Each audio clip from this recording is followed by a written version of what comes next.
estavam à espera de sentir o calorzinho da Índia, estão muito enganados. Desta vez, o Contacto Goa vai mergulhar nos mídia. Vamos entrevistar editores de alguns dos jornais e televisões mais importantes de Goa. Portanto, não percam já a seguir o Contacto Goa. Até já!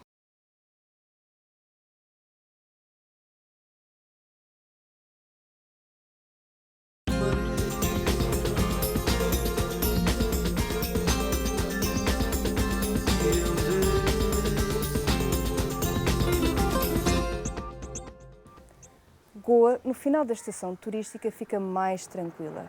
Alguns hotéis fecham, muitas lojas e restaurantes também. No entanto, é a altura de uma grande euforia cultural e coincide com o final do ano escolar. Dev é um jovem artista indiano que acaba de inaugurar na Galeria Ático uma exposição com os seus últimos trabalhos de pintura e desenho. Vamos entrar. 6 years ago, I visited Barcelona with the intention that I will see Miro's original works. I did see even Picasso's works. I should say it is a fortune of my life that I could see their original work. But to my surprise, what I saw there was Antonio Gaudi's architectures. That was something, a sweet shock to me, and I just simply fell in love with whatever the works he has done. His every architecture was simply inviting me. And whatever I see or whatever I would like to express, I start expressing it in the form of a map.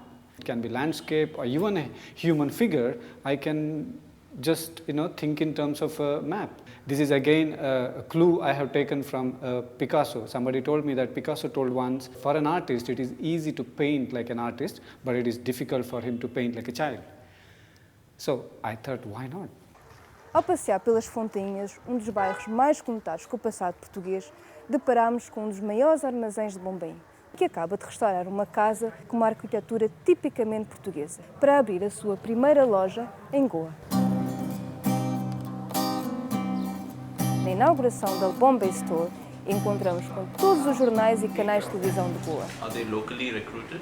Absolutely. They're all locals. Sigmund D'Souza é não só conhecido como editor do jornal Goa Messenger, como também como músico e cantor. Vamos conhecê-lo. Como jurei, na verdade, o amor que senti, quantas noites e claro passei a escrever para ti. It all started when I was in school, in college. I always loved to write. And unfortunately, whatever I wrote never got into the college magazine or publication for some reason. Then I was in my second year of college, a sophomore, as they say, 1 year away from graduation. And Rajiv Gandhi had just become Prime Minister of India. And he was touring the United States of America and the Western world. And the whole world fell in love with him because he was young. He was, I think, about 45 years old, or maybe a little older. And in India too, we finally felt, wow, we've got a Prime Minister who has accepted rock music as part of Indian culture. He's talking about bringing a supercomputer to India. So for the young people, and he was handsome, he was good looking, so everybody was in love with Rajiv Gandhi. And then all of a sudden, one day, there was this big scandal that Rajiv Gandhi's interview is going to appear on the center spread of Playboy magazine. Now, in India, it became a big uproar because they said, how can our Prime Minister be put in the middle of the pages of a soft porn magazine, And what had happened was a very well-known freelance journalist had interviewed Rajiv Gandhi. So at the time of the interview, he had shown him his full resume. And he had a very impressive resume. So Rajiv Gandhi instantly gave him an interview. And he took the interview and sold it to Playboy magazine for several $1 million. And I fell in love with the idea. I said, you get to interview the best, the most famous people in the world, and then you get to make money by selling your article to a very famous newspaper or publication. And that is when I first fell in love with the idea of becoming a journalist. So it took me another year. I finished graduation. There are no journalism colleges in Goa. through this. Now they teach journalism in a few institutions, but then in those days you never learned journalism in Goa. So they took graduates in the newspapers. Anybody who had a graduation degree, a BA or BCom or BSc could become a journalist. That was the minimum yardstick qualification you required. And there was this new newspaper called Gomantak Times, which had just started about 4 months earlier. I applied for the job in June that year, June 1988. And Gomantak Times had started about 4 months before. And I got the job and I started working on the desk, and within a week the sports editor left, so I was put in charge of the sports desk. Gomantak Times is in English, but we are part of a larger group. You know, the major part of the group is in Maharashtra. But here in Goa we have a Marathi newspaper, which is a leading newspaper, and we have Gomantak Times, which we call as GT now, and that is it's about the third newspaper. You see, the media in Goa is quite fragmented. Fragmented in the sense is we have English newspapers, we have Konkani newspapers, we have actually one Konkani newspaper, and Marathi newspapers. We have three newspapers in 3 languages in Goa, mainly the local newspapers. English, we got 3 dailies and now a 4th is opening. Marathi, where we've got 3 or 4 dailies with pretty big readership. They compete with the English journals. And then we got Konkani. We got only one newspaper written in Devanagari Konkani.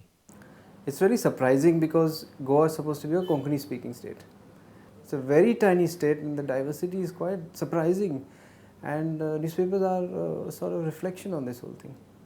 In addition to that, there are smaller publications like mine, like Goa Messenger. There's one called Varadhanso East, which is written in Roman script Konkani, because a big chunk of Goans, especially the Catholic Goans, we read and write mainly in Roman script Konkani.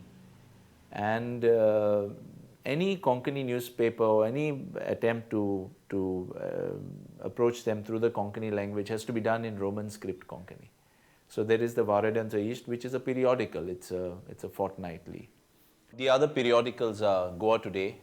Then you have the Goan Observer, which is a popular Goan weekly. Then you've got the Times of India, which is a new daily that is starting in Goa. There are national newspapers and there are local newspapers, which are published in the state. The national newspapers are like the Times of India, Indian Express, Midday. These are mostly in English language. There are a few Hindi language newspapers that come here, but they don't have a very big circulation at the moment in Goa.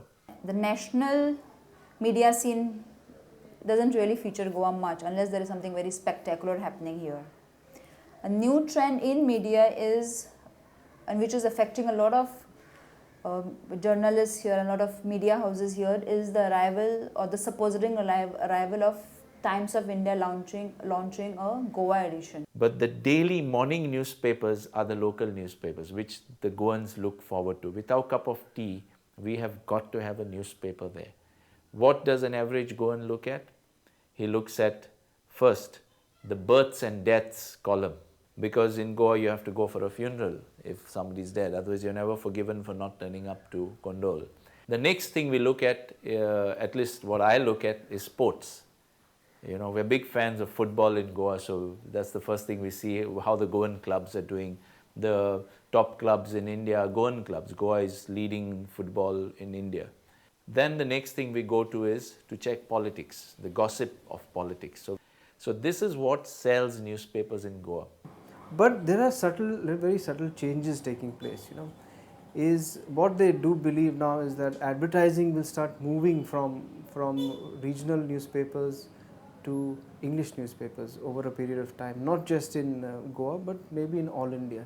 So there's this great urge on all media groups to try and have English newspapers. The other thing that is happening in Goa is there's this sudden burst of TV news channels. It's really, there must be 4 or 5 more, all catering to different, again, you know, different segments. Okay, And I don't know how many of them are financially viable, how many are really surviving. I worked for one for 2 years, and we by and large broke even, but it's just happening. It's at a nascent stage. So the future, we'll have to see how these things really survive, because the market in Goa, the advertising market in Goa is limited, and we need to see if this market can support all these newspapers, because they're supporting something like 7 or 8 newspapers. So can it support newspapers and television is a question that needs to be answered. You see, these news channels, the first news channel to come up was really Goa Newsline. Now, as far as I can recall, I think it came up in a very, very small way about 7 years ago. I mean, it is a misnomer to call them channels at all. All these are really news capsules. And all the news, there is no news channel in Goa. There are 4 or 5, I can't even call them media organizations. There are 4 or 5 small groups which produce between 15 minutes to half an hour news capsules every day. Okay. So the first of these was the Goa Newsline. The Goa Newsline, at that time there was absolutely no Goan news channel, and as far as I can recall, Doordarshan also, used to hardly, deal with Goan news, focus on Goan news. So Goa Newsline came up in Konkani, and then it was followed by Goa 365, first English, because there was no English news capsule. So the Goa 365 came up. And then, the Goa Plus came up, which is really Sham Sundar, the chap who runs that photo studio in 18 June Road, because he's been in the photography business for millions of years. So his children decided to diversify into the electronic media. So then, then for a while, a lot of other people also decided, almost every politician in Goa thought that it would be useful to have a news channel, because they realized how important the news channel can be, particularly during an election. The coming up of the Goa Newsline coincided with the rise of the BJP, in politics. So the BJP very quickly, Manohar Parrikar and the BJP very quickly recognized the potential of the electronic media. So they lent extensive support. And as long as Parrikar was the chief minister, he virtually subsidized the Goa Newsline. And even now, Goa Newsline is virtually subsidized by the BJP. But Goa Newsline also survives and also thrives because they have really zero overheads. It's a family enterprise. It is the father, the son, the daughter, the son-in-law. So they don't really have outside labor. What happened, that is, it was all accidentally, because I was there for about 30 years in print media. So there was no visual media in Goa. So suddenly, when I have the chance to work for Zee News, so about 1.5 years I worked for Zee News. I was sending many stories from Goa to Zee News and all that is in Marathi on Alpha News. But what I was surprised to see that no stories was getting that much, hardly 1 or 2 stories per month, 3, 4 stories. So I was very much that disappointed, sending as many stories from Goa. It was not, so I said, why not we? My daughter was studying in mass communication, and so I decided, if there was no channel in Goa, no visual, nobody, so I decided that is Goa. So I worked with some cable operators and I started my own, and it is work. the Gulf War was basically the start of the cable TV boom in Goa, and we were getting free to air channels, especially from Star, and these channels were, I was crazy for them because they were always channels that interested me since they were Western content, and I decided that I should have these channels in my home for my viewing pleasure. So I had to purchase the equipment. So I put in whatever money I could get, and to help build this so that my friends and other fellow villagers could enjoy cable TV, because the region in which I was operating, there was no cable operator likely to come there for the next 20 years, since it is a very small ward of my village.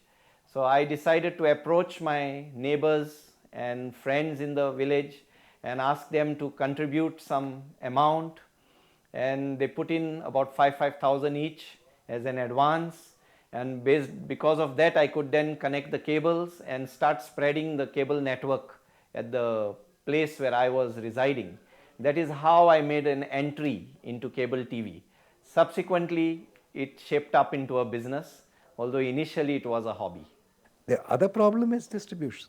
The problem is distribution because Goa does not have a unified cable network, unlike in Bombay or unlike in Bangalore, or in where City Cable or one of those major cable operators has networked the entire kind of city.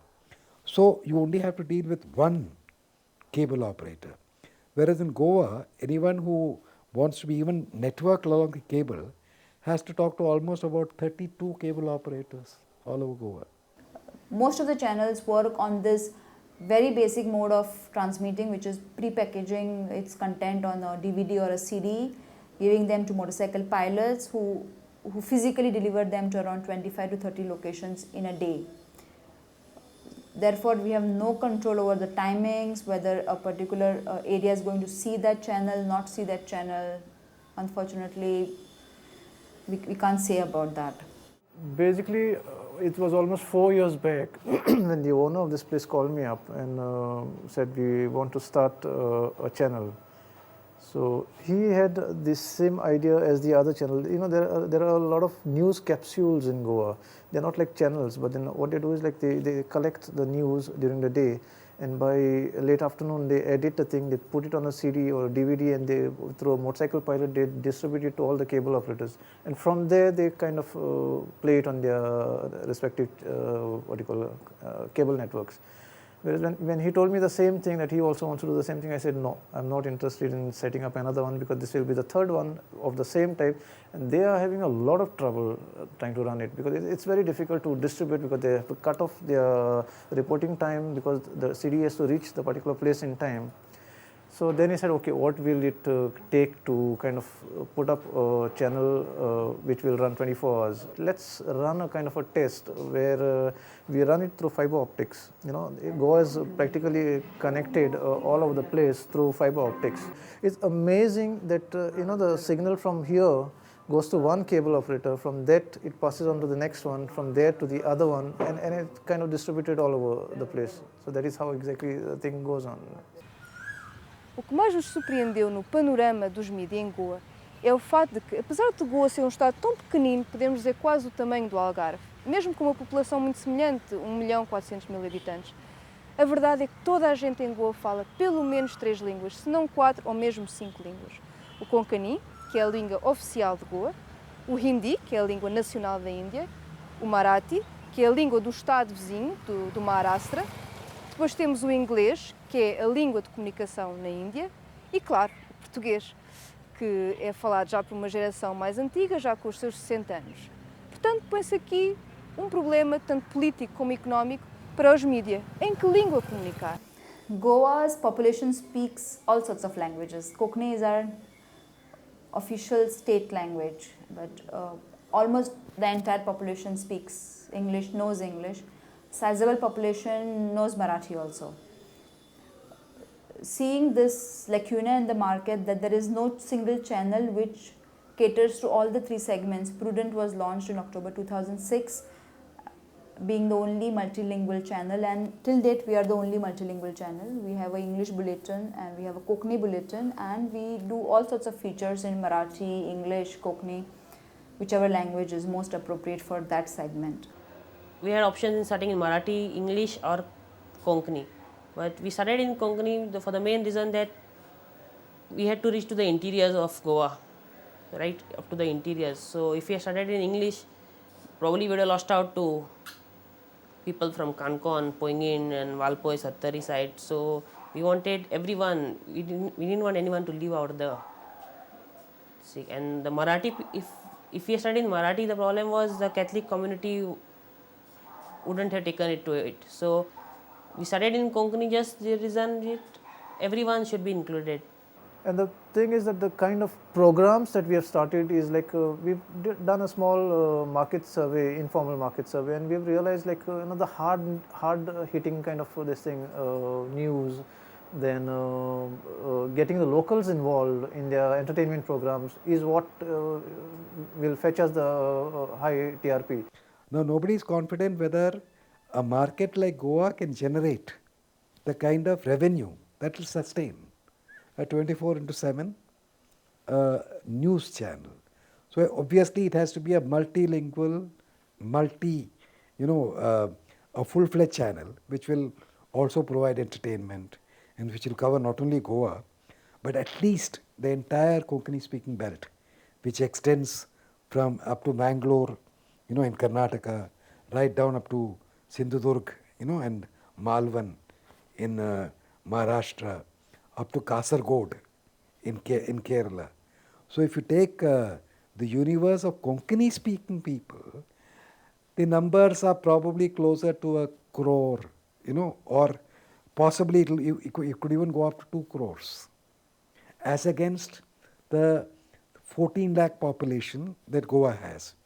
And then if you also look at the NRI population, the NRI population is a very important element because they are all interested not only in news, they are interested in Konkani music, interested in Konkani theatres, Konkani films, and a whole lot of and even Konkani language lessons.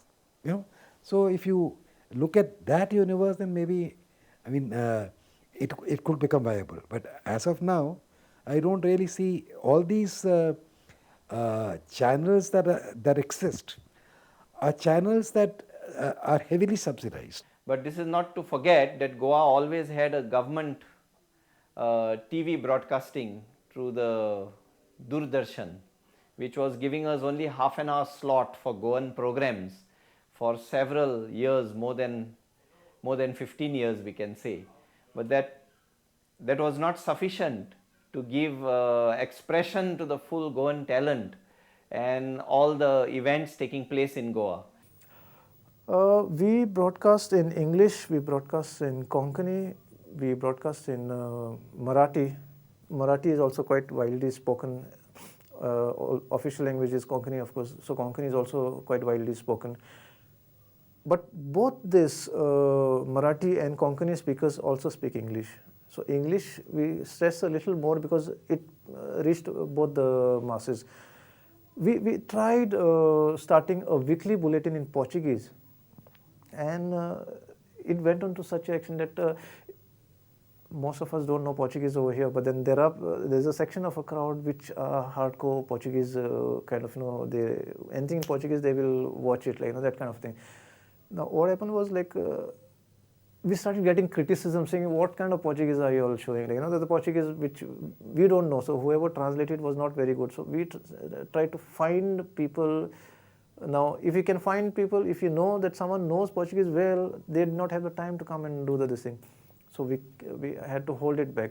But then we definitely want to start Portuguese again because we've been getting calls saying that, why did you stop the Portuguese bulletin? Why don't you all start it? So we are definitely, in fact, just today we had a meeting where Portuguese news in Portuguese was discussed at length that we must start it again. To start in any language, we should know the language. So I don't know the language, so I can't start in it. We are not considering broadcasting in Portuguese because honestly I do not know how many people in Goa today know Portuguese. Theoretically, yes, it appears very good. good connections historically between Goa and Portuguese. I believe both countries have learned from their experience. But business-wise or even otherwise, I don't think it makes so much of sense. O Sigmund hoje já nos deu uma visão do que é os mídia em Goa. Agora, gostaríamos de saber um bocadinho mais sobre a vida dele. É conhecido em Goa tanto como músico como jornalista. Como é que combina estas duas suas profissões? It is tough. It is not that easy to be a journalist and be a musician, because one is of the head, where you use your head all the time, and you have to try and be less emotional when you're writing, while as music is of the heart. You have to use less of your head and more of your heart. You've got to be more emotional. So it is not always the easiest combination. You've got to switch from one personality to another personality mode. But I love music so much that no matter what the workload I have, I would make time, to go and sing. So right through my career, I've always been singing on the side. Though there was a time when I was an upcoming musician, I was a struggling musician, and I stopped singing for about 4 or 5 years, and I focused only on journalism and the media. As you know, in the media you can get very stressed out doing the work you're doing, and music is the perfect therapy, anti-stress therapy, de-stressor. So that's why I love both music and journalism, and it continues side by side. Music made me famous in Goa. Everybody knows me because I turn up at all these big shows and sing and all that. Journalism also makes you famous in Goa because it's a small place and the people look up to you. They think you're one of these knights in shining armor taking on the government, taking on the anti-social elements. So it was a double fame, and that probably helped me. It made life a little easier for me to get noticed. Hello, this is Goa. Goodness gracious me. You've no time to worry, so go on being happy. Even if your roof is falling down, pretend you just can't see. Oh, hello, this is Goa. Goodness gracious me. No momento em que Goa vive apaixonadamente os primeiros passos dos canais de televisão locais, tentámos dar a conhecer os principais personagens dos mídia goeses. Espero que tenham gostado de estar connosco, folheando jornais e zipando entre canais de televisão. Até daqui a 15 dias. Naomi Elvin Souza, Francisco Vez Machado na imagem, de Goa para a RTPI.